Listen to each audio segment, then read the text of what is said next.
Welcome, brothers and sisters. My name is Eros and I am the Talkmaker. Today we will continue on talking about the practice of journaling. We've introduced journaling in the previous episode, along with the first two methods that we want to use in our journaling. Today, we will explain the ones that are more specific, more directed towards the magical art, also slightly more technical. Let's start with magical journaling. This kind of journaling is essential for a structured magical practice. And I know I am adding insult to injury, putting another mandatory technique here, but these journal will be much more rarely worked on by you.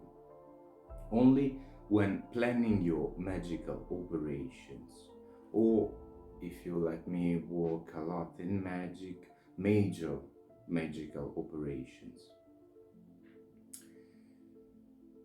Or even more rarely if you already own a grimoire with your spells. This kind of journaling will grant you a faster, deeper, and better understanding of your personal magic. What you want to do, at least what I do, but you may want to put in your magical journal lesser or different information, is that when we are planning our spells, we want to write down the date, the day, the planetary hour, if you work with planets, any retrogrades, especially if you work with planets, the moon phase, and the place that you are going to work in. Then, of course, there will be your declaration of intent, then the type of spell that you are going to perform. Most often than not candle magic, but there can be many other forms, specific colors, planets, or elements that you are going to use in your spell. Additionally, you may add the sigil that you used or sigils that you used, but definitely you want to note how you want to cast or how you just casted your spell. For example, the rituals that you've used, the spirits that you've called, how many hours or days to be used or has been used in launching the spell. And I always finish this kind of recording with my personal notes, at least where necessary. I know this is additional work, but if you dismiss this kind of work at a certain point, you will regret it when you can't recall or remember a certain spell, for example, that has worked very well for you. Do not confuse this kind of journal with a grimoire. In my case, at least, a spell entered my personal grimoire. To enter my personal grimoire has to first pass through this process of journaling to give me a better understanding of it. Unless, of course, I'm directly working with a spirit to channel that spell. A grimoire is a collection of spells, and of course also your art May it be your drawings, if you can draw, not like me that I'm locked at the stickman level, but it may be your poetry or your songs or your music even. And in my case, as you guessed, often recipes. Now, let's talk about a different kind of journal, which is the manifestation journal. Maybe a few of you saw it coming, right, Brother Markov? Now, a manifestation journal is an actual way to perform magic. But if you are one of the few who follows these lessons only for mindset, don't be discouraged. It's a very simple technique, also one of the most effective you can use in the beginning of your practice.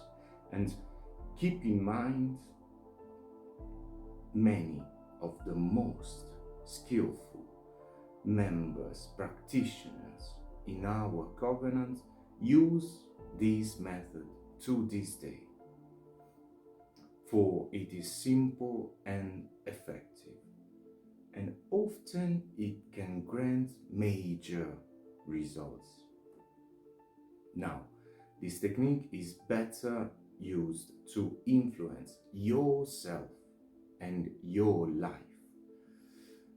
To influence others, I will usually use spell work.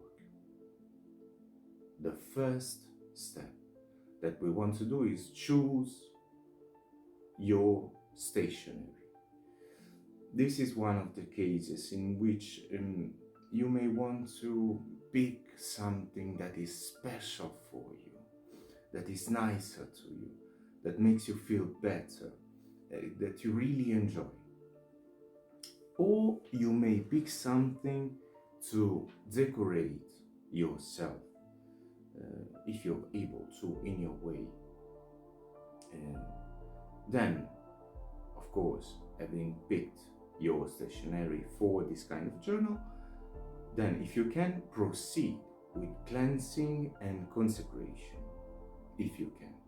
Otherwise, we will see how to in future videos. Step number 2. I will always, it's not mandatory, but I will always start my journal with a letter of gratitude to whatever you consider the greatest force in existence.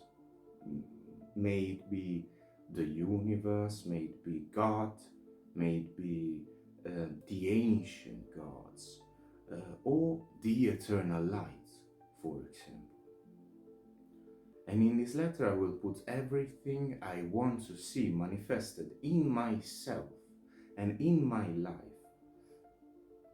A letter of gratitude, because of course we want to write down everything as if it's already happened, expressing our deepest gratitude to the supreme force that we are dedicating the letter to.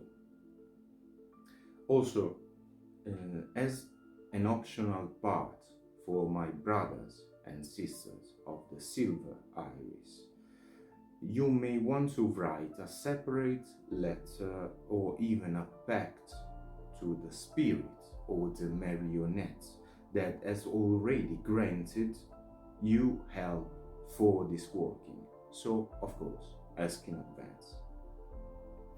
Then, at point 3, at this point, our daily manifestation journaling will begin. Every day we will write down between 3 and 5, I suggest to start with 3, things that we are actually grateful for today in the present moment. They can be as easy or as complex as you want. It may even be your breath. These are all things that actually happens. Then afterwards, or even after a straight line, we want to write down 5 to 10 things. I suggest to start with 7, especially in the beginning, but also because a very powerful number. We want to write this, for example, 7 things that we want to manifest, but we are going to write them down as if they have already happened in the present tense, and without, this is utterly important, without any negation, because our subconscious doesn't catch negations. So don't use not, don't. For example, if you want to write down an affirmation as simple as I don't fail, this affirmation will become I am successful, because otherwise our subconscious will not catch the don't, and your affirmation will become I fail. Just as an example. These manifestations, these 5 to 10, as I suggested, 7 manifestations will be the same every day. Of course, for as long as you want to keep them. At some points in time, you may need to change them or need to change them, if not want.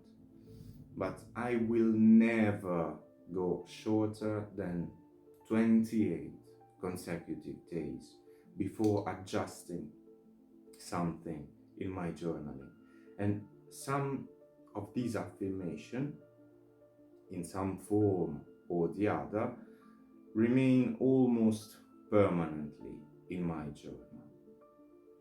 The most important thing is that when we write down what we want to manifest, each time we write one of the sentences, we then stop and completely visualize, or at least deeply concentrate the results of what it will be if what we want to manifest is already here, is already true, with all of our senses, and most importantly, how it will make us feel when it happens, as if it has already happened. Because remember that emotions are energy in motion. Feel it as close as possible to your soul and love what is going to happen.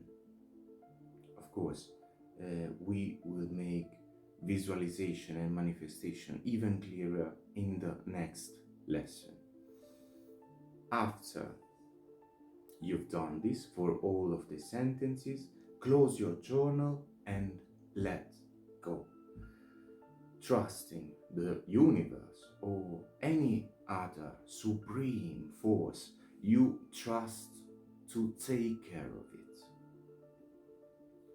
The only modifications I will make to this process, which is already complete, is that I will always sign what I write in my manifestation journal, of course, and especially in the beginning I will walk, if possible, at candlelight or using incense to put myself in the mood, getting out of the ordinary. This is everything you needed to know to put your desires on paper and start manifesting them today. Please let me know of your results, or especially if you have any questions about these kind of practice, of this manifestation practice in particular, either in the comments down below, or even better, in a direct message because I check them more often. Um, if I manage to, I will put my Instagram somewhere around here. Otherwise, you will see it in a few seconds in the end card. Now, I know this has been a lot of information, so I will leave you to your practice. Until next time, I deeply thank you for your kind attention, and may eternal light always shine upon you.